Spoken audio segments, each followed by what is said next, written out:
Desert Boy here. We're talking about this 5-part series. This is part 5, what I'm going to call adjustments. It also has to do with travel and reciprocity and things. But remember, these are just my thoughts and opinions and concepts that have happened in my experience. And I'm just sharing my thoughts with you.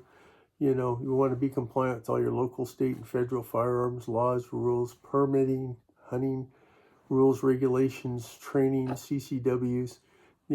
Just make sure we get all that out of the way. I want to make sure you need to be compliant and all those things. So when going forward with that, let's talk about a little bit about adjustments.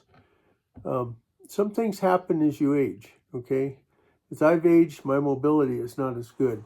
Certain guns are harder. If you have a gun and you're trying to get up, and I went from having a Honda CRV to having a Toyota Tundra. Well, getting up in that Tundra all-wheel drive, it's a little bit more work for me. And now if I'm carrying a gun that has a barrel longer than this one, and by the way, this is a 686 that's empty, Smith & Wesson 7-rounder.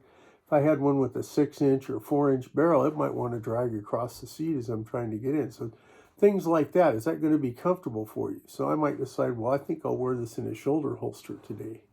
Right?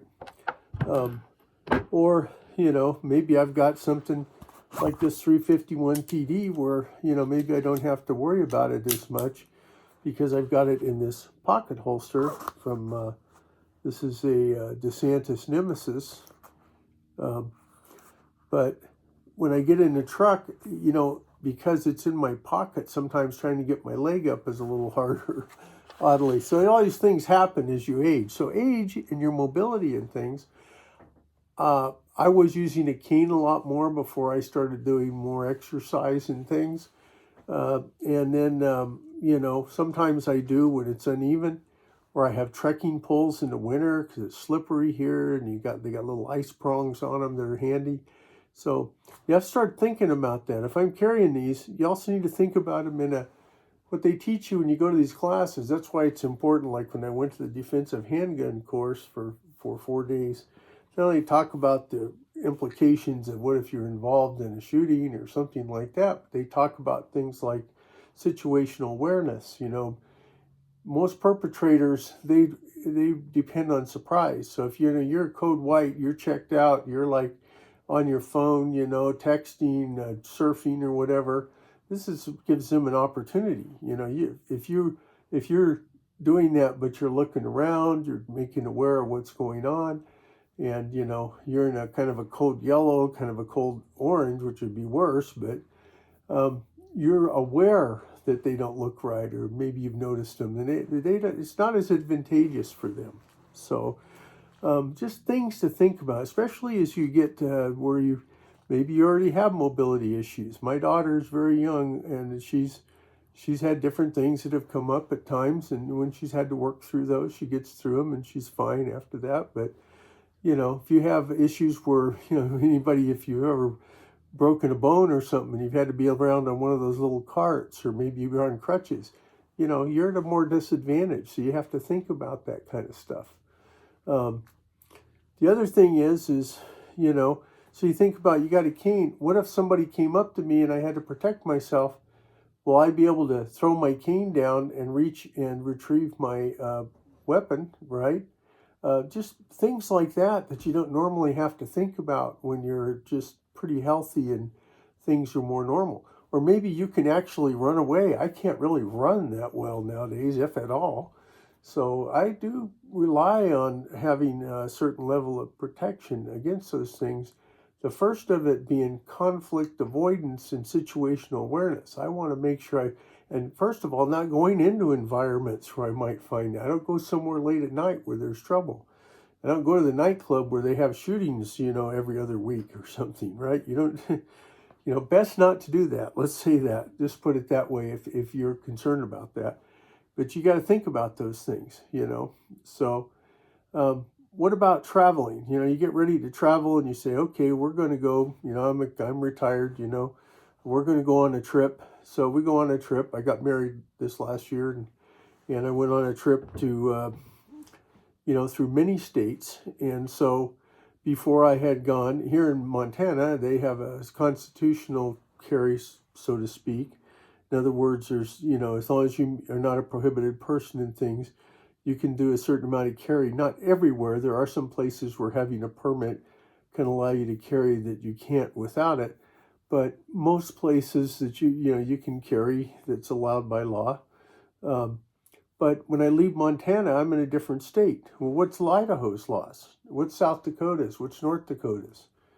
What if I go over to Washington? So we left and went to Wyoming. Wyoming was okay, but one of the things I did was, that's one of the reasons why I have a permit. I went and got a concealed carry permit, was reciprocity.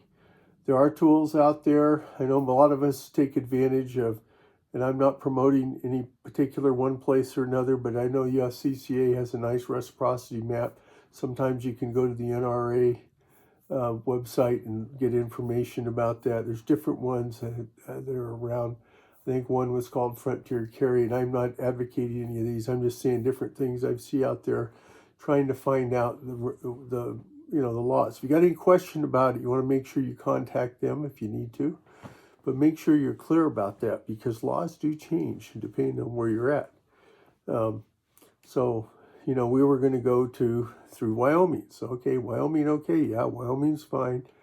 Now we're going down into Colorado. Well, I think Nevada, when I had my Nevada permit, which is expired, which if I go back and renew it before May 1st, I will have it again. But I have my Montana permit now, so I have to go by according to what Montana's reciprocity is with all the states I'm in. Well, they have a reciprocity with Colorado, and I can't remember exactly, but I think it might be one of those where you have to be sure you're a Montana resident. Some states allow for people to have permits, like I think Arizona, that you don't have to be a resident, but sometimes if you go to some states, they have restricted reciprocity, which means you have to be a resident of that state with that permit. Otherwise, you can't use that permit. So there's things like that you have to pay attention to. So I had to be aware of that.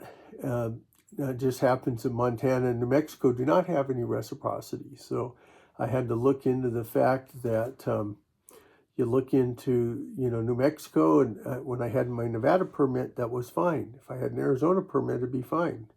But I have a Montana permit, and they don't have reciprocity. So I have to look at their laws. Are you allowed to even have a gun in your car? Are you even allowed to have a gun in your car loaded? You have to look at all that. So we didn't go into New Mexico, so it's fine.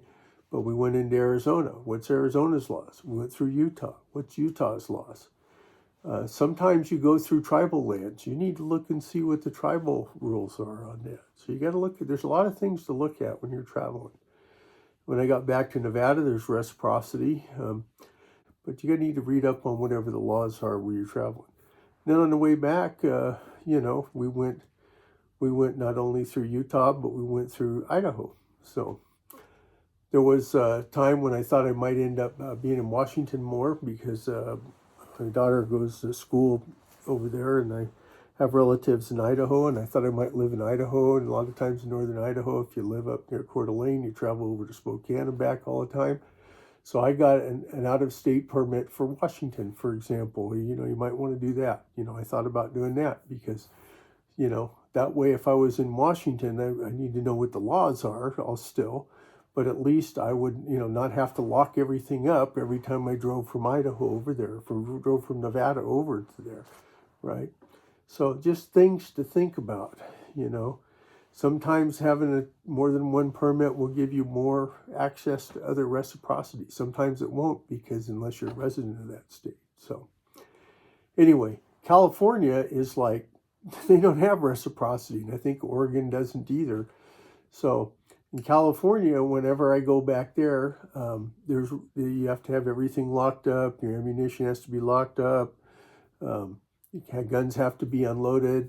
I take guns that I had when I lived there, and the magazines were made for there, so that they have magazine restrictions. I think Washington's the same way. And Washington has restrictions against semi-autos in the sense of, I think, rifles and so forth. So you got to be knowledgeable of that. So kind of wrapping everything up. Well, I think we better make another video on that. Maybe we'll just call this the in supplement to the 5 parts. Sweet Desert Boy always says, be safe out there, whatever you're doing. Bye now.